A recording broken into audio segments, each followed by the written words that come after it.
રાજ્યશાસ્ત્રનો અર્થ સમજાવી તેમના કાર્યક્ષેત્રની ચર્ચા કરો.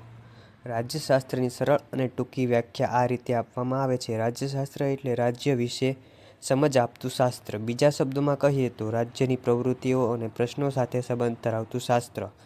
તે રાજ્યશાસ્ત્ર. સ્ટીફન લીકોક. રાજ્યશાસ્ત્ર એ સરકાર સાથે સંબંધ ધરાવે છે તેવું માનવું છે. પ્રોફેસર લીકોક.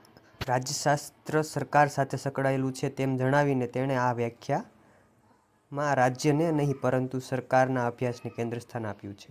ફ્રેન્ચ લેખક પોલ જેનેટના મત પ્રમાણે રાજ્યશાસ્ત્રને સામાજિક વિધાનો એવો ભાગ છે જે રાજ્યના પાયાના તથા સરકારના સિદ્ધાંતોની ચર્ચા કરે છે.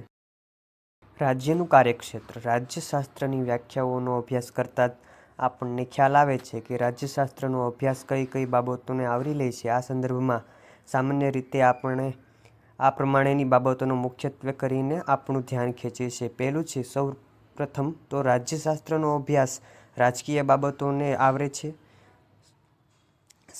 સમાજની અંદર વ્યક્તિ અને સમુદાય અનેક પ્રવૃત્તિઓ કરતી હોય છે. તેમાં જે પ્રવૃત્તિઓ સામુદાયિક અને સર્વસામાન્ય વ્યવસ્થાને સ્પર્શે છે તે રાજકીય પ્રવૃત્તિ તરીકે ઓળખાય છે. મનુષ્ય ઇતિહાસમાં જુદા જુદા યુગોમાં કોને રાજકીય પ્રવૃત્તિ કહેવાય અને કોને રાજકીય પ્રવૃત્તિ ન કહેવાય તે અંગેનો સંદર્ભ બદલાતો રહ્યો છે. એક સમયે ધર્મ રાજકીય પ્રશ્ન હતો. આજે મોટા ભાગના રાજ્યોમાં ધર્મ રાજકીય બાબત રહી નથી. 19મી સદીમાં આર્થિક પ્રવૃત્તિઓ ઓછામાં ઓછી રાજકીય હતી. આજે આર્થિક અને રાજકીય પ્રવૃત્તિઓ એકબીજામાં સારી રીતે ઓતપ્રોત થઈ ગઈ છે. સપ્ટેમ્બર 1948માં યુનેસ્કોની સભાએ રાજ્યશાસ્ત્રનું કાર્યક્ષેત્ર નક્કી કરવા આ પ્રમાણેની યોજના રજૂ કરી હતી. તે મુજબ રાજ્યશાસ્ત્રના કાર્યક્ષેત્રને તથા સંશોધન ક્ષેત્રને નક્કી કરવામાં આવે. પહેલું છે રાજકીય સિદ્ધાંતો. એમાં પહેલું રાજકીય સિદ્ધાંત, બીજું છે રાજકીય વિચારનો ઇતિહાસ. 2. રાજકીય સંસ્થાઓ. તેમાં પહેલું છે બંધારણ, બીજું છે રાષ્ટ્રીય સંઘ કેન્દ્ર સરકાર, ત્રીજું છે પ્રાદેશિક અને સ્થાનિક સરકાર. ચોથું રાજકીય સમસ્યાઓના તુલનાત્મક અભ્યાસ. અને ત્રીજું છે પક્ષો, જૂથો અને લોકમત. તેમાં પહેલું રાજકીય પક્ષો, જૂથો અને સંસ્થાઓ. ત્રીજું છે સરકાર અને વહીવટમાં નાગરિકની ભાગીદારી. ચોથું છે લોકમત. 4. આંતરરાષ્ટ્રીય સંબંધો. તેમાં પહેલું છે આંતરરાષ્ટ્રીય રાજકારણ, બીજું છે આંતરરાષ્ટ્રીય સંગઠન અને વ્યવસ્થા તંત્ર, ત્રીજું છે આંતરરાષ્ટ્રીય કાયદો. આ ઉપરથી રાજ્યશાસ્ત્રના કાર્યક્ષેત્રમાં આ પ્રમાણેની બાબતોનો સમાયેલી છે તેમ જણાવી શકાય. પહેલું છે રાજ્ય અને તેમના મૂળભૂત તત્વો. તેમાં વસ્તી વિસ્તાર, સરકાર અને સાર્વભૌમ સત્તાનો સમાવેશ થાય છે. તેમને લગતા સિદ્ધાંતોનો સમાવેશ થાય છે. બીજું છે રાજ્યની ઉત્પત્તિના સિદ્ધાંતો. તેમાં દેવીય ઉત્પત્તિનો સિદ્ધાંત, બળનો સિદ્ધાંત, પિતૃપ્રધાન અને માતૃપ્રધાન સિદ્ધાંત, સામાજિક કરારનો સિદ્ધાંત, આંગિક સિદ્ધાંત, ઐતિહાસિક અથવા તો ઉત્ક્રાંતિવાદી સિદ્ધાંત. ત્રીજું સાર્વભૌમ સત્તા. તેમના પ્રકારો, લક્ષણો, તેમના પરના નિયંત્રણો અને તેમનું સ્થાન. ચોથું છે રાષ્ટ્રીય કાયદો અને આંતરરાષ્ટ્રીય કાયદો. તેમના ઉદ્ભવ સ્થાનો, પ્રકારો, બંને વચ્ચેના તફાવતો. પાંચમું છે નાગરિકતા, નાગરિકના હક્કો અને ફરજો.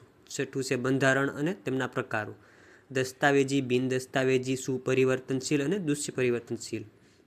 સાતમું છે સરકાર, ધારાસભા, કારોબારી, ન્યાયતંત્ર, વહીવટતંત્ર, રાજ્ય વહીવટ, સરકારના પ્રકારો જેમાં રાજાશાહી, લોકશાહી, સરમુખ હત્યાશાહી, લશ્કરી તંત્ર, પ્રમુખશાહી, સંસદીય તંત્ર, એકતંત્રીય સમૂહતંત્ર અને સમવયતંત્ર. આઠમું છે રાજકીય પક્ષો અને લોકમત. રાજકીય પક્ષોના પ્રકારો: એક પક્ષ પદ્ધતિ, દ્વિપક્ષ પદ્ધતિ, એક પક્ષ પ્રભુત્વ પ્રથા, બહુપક્ષ પદ્ધતિ, તેમની કામગીરી, તેમની અગત્યતા, લોકમત અને તેમને ઘડનારા પરિબળો, લોકમતનું મહત્વ વગેરે. નવમું છે સ્થાનિક સ્વરાજ્યની સંસ્થાઓ.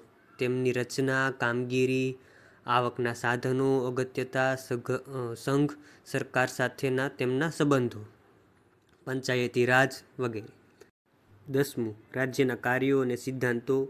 ઉદારમતવાદ, વ્યક્તિવાદ, સમાજવાદ, સામ્યવાદ, ફાસીવાદ, નાજીવાદ, અરાજકતાવાદ, નારીવાદ, પછી સ્ત્રી સશક્તિકરણ, પર્યાવરણવાદ, આતંકવાદ વગેરે. 11મું છે આંતરરાષ્ટ્રીય સંસ્થાઓ, રાષ્ટ્રસંઘ, લીગ ઓફ નેશન એટલે તથા સંયુક્ત રાષ્ટ્રસંઘ એટલે કે યુને. તેમની રચના, તેમના અંગો, કાર્યો, તેની બિન રાજકીય સંસ્થાઓ, તેમના હોદ્દાદારો, આ બંને આંતરરાષ્ટ્રીય સંસ્થાઓની તેમના સમય દરમિયાનની કામગીરી, સફળતા, નિષ્ફળતા, તેમનું મૂલ્યાંકન વગેરે.